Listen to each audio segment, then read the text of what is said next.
lorsque Houssini lâche que le Magzen ne compte pas porter devant les tribunaux le dossier du Sahara oriental, ni celui de Gara Djebilet, ce n'est pas un simple propos en l'air. Non, c'est Touni lui-même, cerveau tactique salué dans les sphères d'influence marocaine, qui plante le décor. Et son aveu limpide, comme une claque en pleine lumière, pulvérise les fables répétées à l'envi par les marionnettes médiatiques du pouvoir. En une phrase, il raye d'un trait toute la façade rhétorique et les mirages diplomatiques que le régime n'a cessé de brandir. En première ligne, on retrouve les habitués de la scène, Manar Silmi et l'incontournable Snipe, tous à l'écoute docile des consignes de leur chef d'orchestre, Housseni. Et que dit la partition cette fois-ci? Chut on stay, autrement dit stop aux élucubrations sur les frontières. Le Maroc n'a aucune intention de déterrer ce dossier face à l'Algérie. Pourquoi? Parce que les cartes sont déjà sur la table et elles ne jouent pas en faveur du Magzen. Sur le plan du droit comme sur celui de la stratégie, Alger a pris de l'avance avec des dossiers blindés et une diplomatie affûtée là où Rabat brille par son mutisme et son absence d'arguments solides. Mais ne vous y trompez pas, ce mutisme n'a rien d'un choix sage ou réfléchi. Il trahit une faiblesse criante. D'après le propre aveu de Houssini, 2 bombes juridiques dorment encore dans les tiroirs marocains, jamais portées devant une quelconque instance internationale. L'une concerne la fameuse délimitation frontalière, scellée en 1972 entre Paris et Alger. L'autre, la co-exploitation de la mine géante de Gara Djebilet, ce monstre minéral qu'on place déjà dans le top 3 mondial. 2 sujets brûlants, soigneusement évités, faute de munitions juridiques à faire valoir. Sur la question du tracé frontalier, Rabat aime rappeler qu'il respecte le droit international et les engagements déjà paraphés.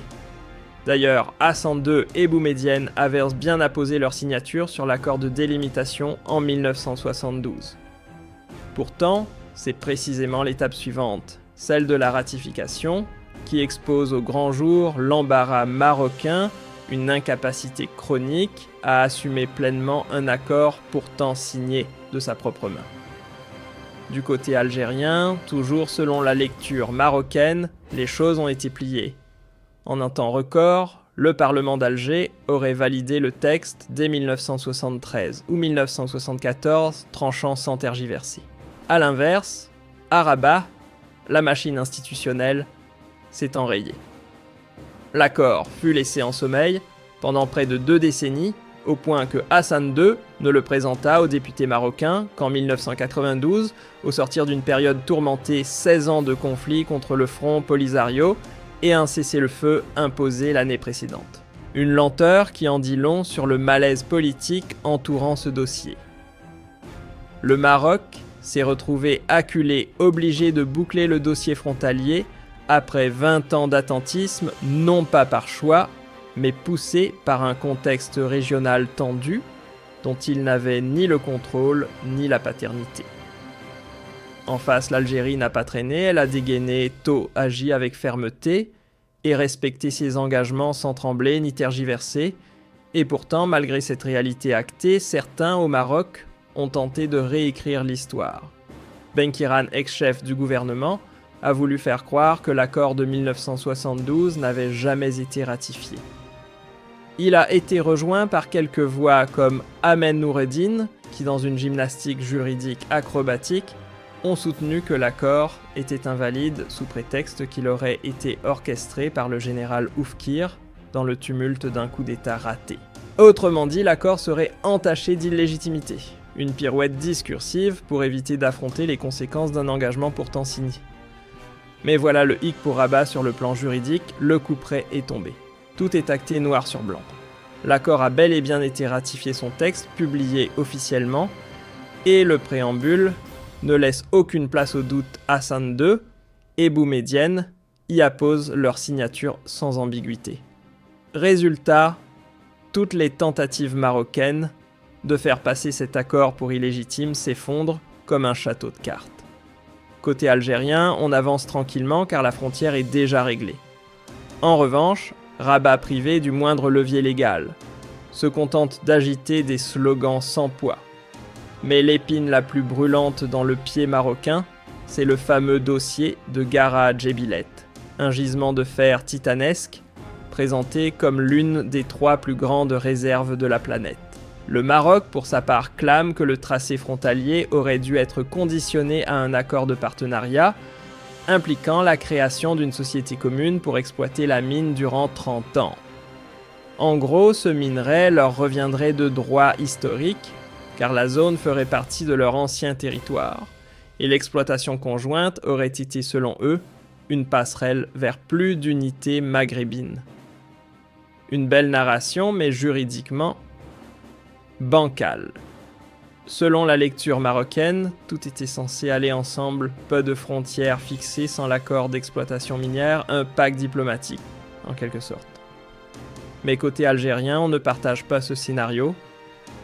Pour Alger, c'est clair comme de l'eau de roche, la délimitation des frontières, c'est une chose. Le projet minier, c'en est une autre. Et devinez quoi ? L'accord sur l'exploitation commune n'a jamais vu le jour. Aucune entreprise mixte n'a été créée, aucun pas n'a été franchi. En résumé, un contrat vide de toute portée juridique. Si une société avait été lancée, le Maroc aurait peut-être eu une carte à jouer. Mais en l'état, rien d'autre qu'un document fantôme juridiquement mort-né. Aujourd'hui, l'Algérie ne se contente plus d'attendre, elle passe à l'action. L'exploitation de Gara Djebilet est désormais officielle, lancée de manière unilatérale sous les projecteurs.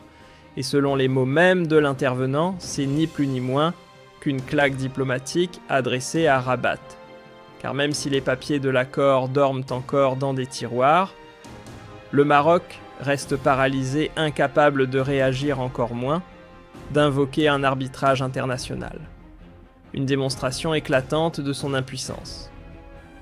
Selon les propos de l'intervenant Alger, ne laisse planer aucun doute, il n'est pas question de s'asseoir autour d'une table pour relancer une entreprise commune. Le décor est déjà planté et il est verrouillé.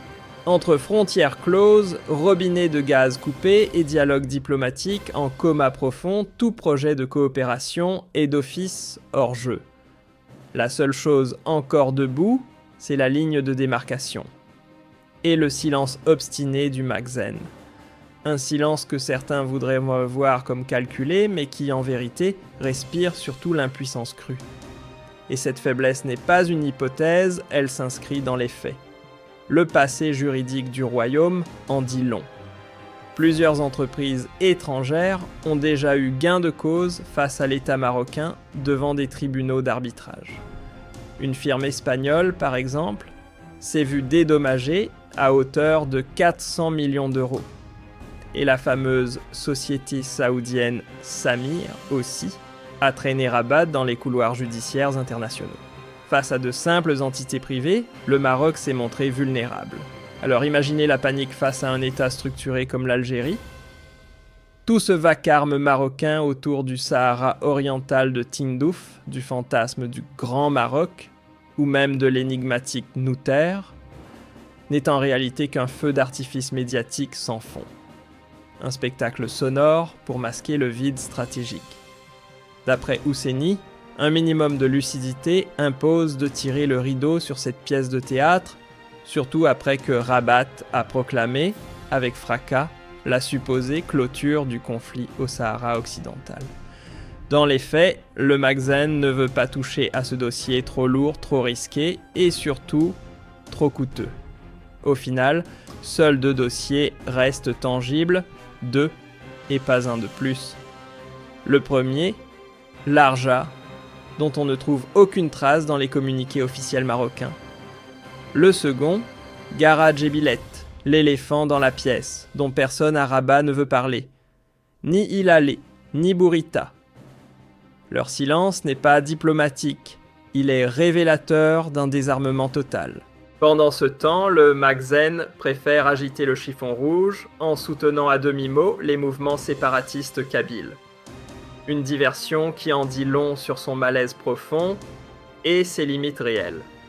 En décidant de tourner la page sans appel, en fermant ses frontières, en coupant le gaz et en exploitant seule ses ressources, l'Algérie n'a pas laissé la moindre brèche à une quelconque coopération. Dans ce climat de rupture assumée, parler d'entreprise conjointe relève du pur fantasme. Et ce qui frappe, c'est que, malgré les cris d'alarme de Rabat-Alger, continue d'avancer sans fléchir, preuve d'une position à la fois solide, assumée et juridiquement verrouillée. Face à cette fermeté, le Maroc ne veut plus de clash. Englué dans ses propres crises internes et diplomatiques, il n'a ni la marge de manœuvre, ni l'envie d'en ouvrir un front de plus. C'est d'ailleurs ce que souligne Husseini en intimant à la machine médiatique du régime de baisser le volume. Car le Magzen le sait, au moindre faux pas, l'arène juridique internationale le guette et le verdict serait sans appel. Pendant que l'Algérie avance en contrôlant son territoire et ses ressources avec autorité, le Maroc lui tourne en rond dans ses contradictions. Et dans ce contexte ultra sensible, où les lignes de frontières se mêlent aux équilibres géopolitiques régionaux, la posture de Rabat n'est pas seulement faible juridiquement, elle est brouillonne, illisible, et surtout stratégiquement perdante. Ce que révèle l'analyse de fond n'est pas simplement l'incapacité technique du Maroc à affronter l'Algérie sur le terrain juridique international. Ce serait trop réducteur. En vérité, c'est tout un dysfonctionnement de fond, une crise systémique de pilotage politique, qui transparaît dans les choix ou non-choix du régime marocain. Pendant des décennies, Rabat a misé sur une stratégie de communication à outrance, préférant les narrations martelées sur les ondes à la rigueur des procédures juridiques.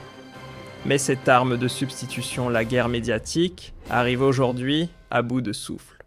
Elle ne parvient plus à camoufler les failles internes ni à donner corps aux rêves de grandeur territoriale que le pouvoir tente de ressusciter. Pire encore, cette machine à propagande creuse le fossé.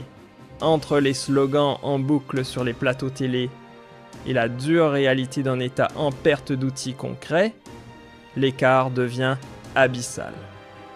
Et face à une Algérie organisée constante, dotée d'une mémoire diplomatique affûtée, et d'un arsenal politico-militaire solide, l'emballage médiatique marocain sonne de plus en plus creux. Dans cette configuration, l'Algérie ne se contente plus d'apparaître comme un simple poids lourd, régional, elle redessine carrément les règles du jeu en matière de souveraineté et de droit international au Maghreb. Le lancement unilatéral de l'exploitation de Gara Djebilet dépasse largement une opération économique, c'est une déclaration d'autorité, un acte de puissance territoriale assumé au grand jour. Ce geste révèle surtout la capacité d'Alger à inscrire ses décisions dans la durée sans se laisser perturber par les vents changeants de la région, ni par les surenchères médiatiques du voisin. Avancer seul, sans demander l'avis de personne, marque une rupture nette.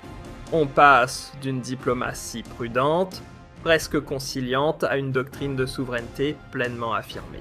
L'Algérie s'y positionne comme maîtresse de son sol et de ses ressources, refusant toute discussion qui pourrait redonner vie à un accord qu'elle considère périmé, et encore moins aux revendications marocaines qu'elle juge dépassées. Toute la propagande musclée construite autour de la légende du Maroc, éternel du Grand Royaume, ou de la prétendue souveraineté ancestrale sur les zones frontalières, s'effondre dès qu'on regarde les faits. Aucun geste étatique concret, aucun recours juridique, pas la moindre plainte diplomatique sérieuse. On parle fort, mais on n'agit pas.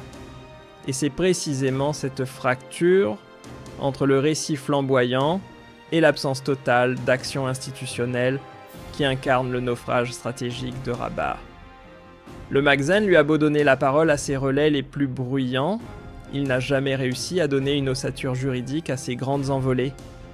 En face, Alger joue une partition radicalement différente, aucun bruit inutile, aucun coup d'éclat. L'Algérie avance en silence, applique ce qui a été signé, exploite ce qui lui appartient et laisse le droit faire tranquillement son œuvre. Pendant que le Maroc se perd dans le verbe, l'Algérie enracine ses actes dans le réel. Le contraste entre le piétinement marocain et la progression assurée de l'Algérie ne se limite pas aux simples litiges frontaliers ou aux enjeux miniers. Il révèle une divergence bien plus profonde dans leur rapport au droit international. Rabat englué dans un discours flottant entre nostalgie impériale et calcul opportuniste peine à trancher. Alger, de son côté, a bâti une ligne diplomatique limpide, on signe, on ne renégocie pas. Et une fois les dossiers clos, juridiquement, on passe à l'étape suivante sans retour arrière. L'accord frontalier de 1972 illustre parfaitement cette maturité institutionnelle. Ratifié, publié, appliqué côté algérien, la marche est nette et sans ambiguïté. En face, il aura fallu au Maroc 20 longues années marquées par des revers militaires et des pertes territoriales pour que cette même signature royale commence à produire des effets. Résultat, l'Algérie s'impose avec une triple légitimité historique, procédurale et stratégique. À force de nourrir ses propres illusions de grandeur, le Maroc s'est lui-même pris au piège de sa mise en scène. Le mythe du Grand Maroc, recyclé en boucle sur les plateaux TV et sur les réseaux sociaux par des éditorialistes autoproclamés, n'a plus le moindre ancrage dans la réalité. Le storytelling s'est retourné contre ses propres narrateurs. Ceux qui hier encore jouaient les metteurs en scène du rêve expansionniste sont aujourd'hui soit contraints au silence par leurs propres mensonges, soit discrètement retirés du décor, laissant le rideau tomber sur un dossier à l'agonie. Et la scène désormais, elle est crue sans artifice. L'outil idéologique tourne à vide. Il ne produit plus que du bruit inutile, alourdit les relations diplomatiques, isole le pays sur la scène internationale et détourne l'attention des véritables crises internes. Pire encore, au lieu de renforcer la stature du royaume, cette surenchère narrative épuise sa crédibilité. Aux yeux des capitales étrangères et des institutions multilatérales, le Maroc apparaît de plus en plus comme un acteur bruyant, revendicatif, mais dénué de toute assise juridique sérieuse. À l'opposé du vacarme improvisé de Rabat-Alger, a déroulé une réponse diplomatique millimétrée, presque chirurgicale. Chaque geste de la fermeture des frontières à l'interruption des livraisons énergétiques, en passant par la mise sous silence des canaux bilatéraux, relève d'un plan d'ensemble froidement calculé. Rien d'impulsif, rien de passionnel. C'est une architecture de rupture pensée pour redessiner les équilibres régionaux. En tournant définitivement la page du dialogue, l'Algérie n'a pas seulement fermé les portes, elle a verrouillé l'ancien modèle. Plus question de nostalgie diplomatique, ni de fausse fraternité historique. Ce n'est plus par les mots qu'Alger impose sa présence, mais par des actes souverains, clairs, irrévocables.